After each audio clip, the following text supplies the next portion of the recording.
Hey guys, Sean from Cross RC. Just got another little quick video for you today.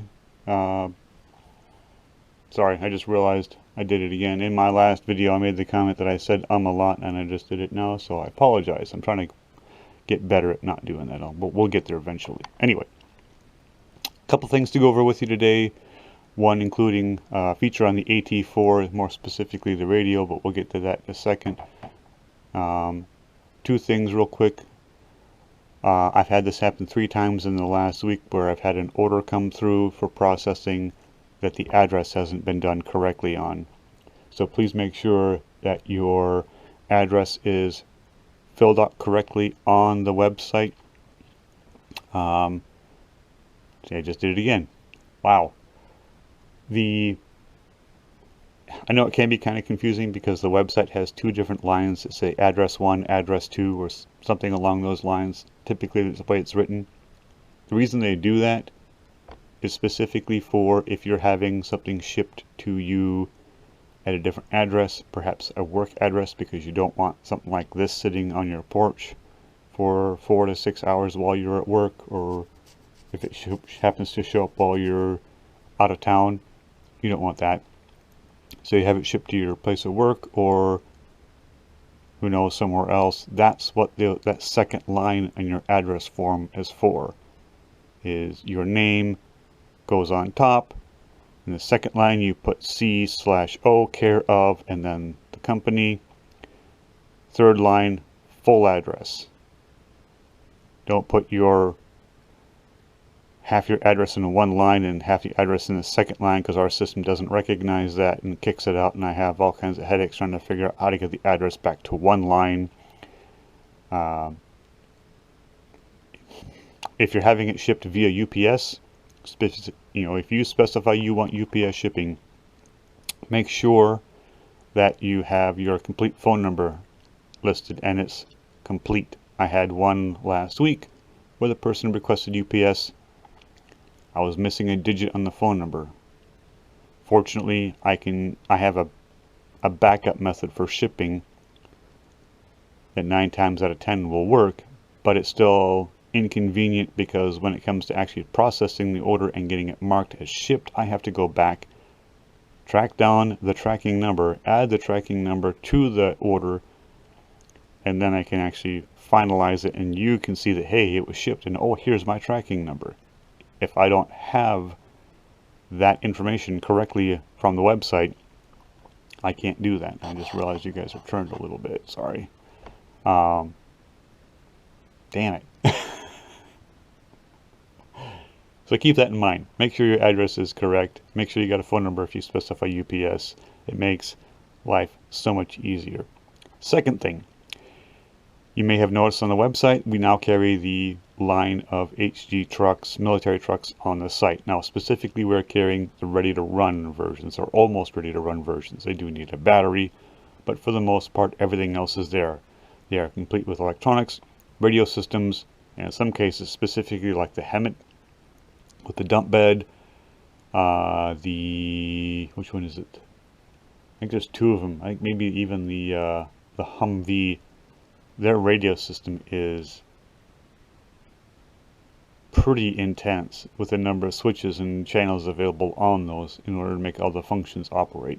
You would have to buy a pretty nice high-end radio to get those features to work if you bought the kit version, which is what we carried initially in the store. But we're going to try and carry the ready-to-run versions on the site. We'll see how well it sells. We are going to eventually get parts listed, so if you're needing parts, keep an eye out for that. Will it be a continuous thing? It's kind of up in the air. We're not sure. Kind of have to see how it goes. Some of these trucks are pretty heavy. I'll give you that. Some of them are pretty heavy. There's a couple of them that weigh almost as much as a BC-8. Keep in mind you are not getting the same quality as a kit. When you buy something ready to run, obviously you're getting lower quality servos, lower quality radio system, lower quality electronics throughout, basically lower quality receiver, but they are ready to run. And for the guy who wants something with lights, sound, I think there's a couple of them that even have a smoke feature as an option. It could be a good alternative for you. They're decently priced for what they are if you compare them to, say, something like the cross kits like the UC6, the MC6, MC8, BC8, TC6. These aren't terrible. A lot of the detail in the chassis is cast in, so they're not like add-on parts to fully detail the chassis. They're just sort of cast in, but it does add a lot of character to it and a lot of scale looks, so that's kind of a nice feature. So like, again, check that out on the website. The main feature of today's video is the AT4, more specifically the ready to run AT4s that come with the Dumbo RC radio. Now, I had a couple of guys already with ready to runs AT4s have issues with their servos, saying the servo wasn't working. If you have the means to unplug one of the servos and plug a spare servo in just to test it, by all means do so. If the servo is in fact defective, you know, we can replace it. You just have to let us know. Big thing though is understanding how to do the programming on the radio, because when you're in programming mode in the radio, the steering trim and throttle trim change to basically endpoint adjustment for channel 3 and endpoint adjustment for channel 4. So channel 3 is going to be your 2-speed servo. Channel 4 throttle trim will be your diff lock servo. So when you're in programming mode, you can adjust those to determine how much throw you want in each servo. But here's the key feature. When you're in programming mode, no matter what you do with these two switches, you have to set your endpoints for your steering and your throttle while you're in programming mode. Now I'm going to do it real quickly here just to show you how.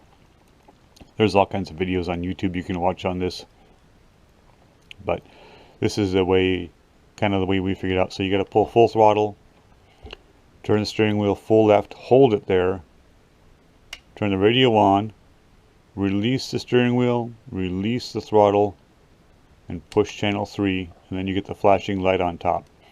Now, like I said, you can adjust these back here to adjust where your shift servo and your diff lock servo are, but every time you go into programming mode, you have to set your endpoints for steering and throttle. So you do that once, release the wheel back gently, don't let it spring back. Same with the throttle, full throttle, full reverse, back to neutral, push the button. Alright, so that's done. Something else we learned is the shift servo specifically on these. It's kind of TRX4-ish, except they kind of, in some people's mind, did it right. When you run your diff lock switch on here, full forward is unlocked, because these are actually spring loaded to lock the differential. When you pull the cable, it unlocks them. When you go to your first position, that locks the rear differential. When you go full forward, then it locks both differentials. And some people are of the mindset that that's actually the way it should have been done, the way the TRX4 is, where the front locks first. Some people don't like that. I've actually heard of people taking the servos out and switching them so that the rear locks first on those. I personally don't have a problem with it on mine. I kind of like the fact that the front locks first, because if I'm climbing over an obstacle, I want the front to pull me over rather than the rear sit there and dig a hole. But I digress. It is what it is. Anyway, hope that kind of helps you guys a little bit with figuring this out. It's actually really simple to do. Biggest thing, and I just said again, is if you do have the means, and most of us do, let's face it, I have a few servos just laying around that aren't doing anything, so it's not like I don't have one to test it with. If you think you have a problem with a shift servo or a diff lock servo, or even a steering servo, disconnect it from here, do your programming, set your endpoints, because you can set this to 25%, push the button, turn it up to 50%, do your programming for your throttle and your steering, push the button, and now it should be at a higher throw. If you still have, if you have an aftermarket servo plugged into it that still doesn't do anything, then it could be the radio system, it could be a receiver. Try binding it again. Binding is as simple as just taking a small pin and pushing the little button in here while they're both on. You'll see it flash and then it goes solid. But if your aftermarket servo works fine and this one doesn't, yeah, just let us know. It's probably a bad servo. Like I said, this is the one that Cross sent us, and I actually just had to replace both the diff lock servo here and the shift servo here because neither one of them would work. We put them on a servo tester and they wouldn't even move. They would make noise, but they were locked up solid. So we're doing a little bit of research on it to figure out why that is happening. I don't really know why it's happening myself, to be honest with you. We're kind of scratching our heads on that. But just to be safe, I'm only going to run this on a 2-cell. Here's the dumb thing. This thing on a 2-cell is already faster than my TRX4 on a 3-cell in high gear. So I don't think I need to worry about that.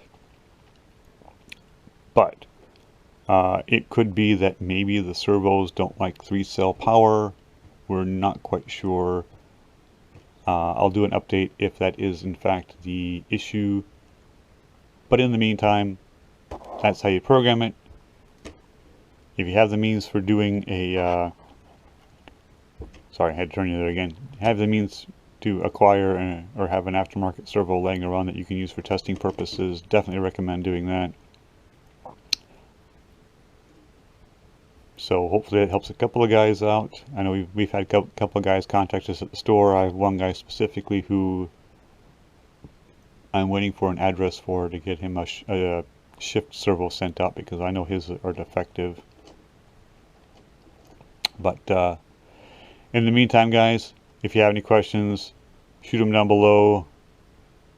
And as always, thanks for watching. Bye.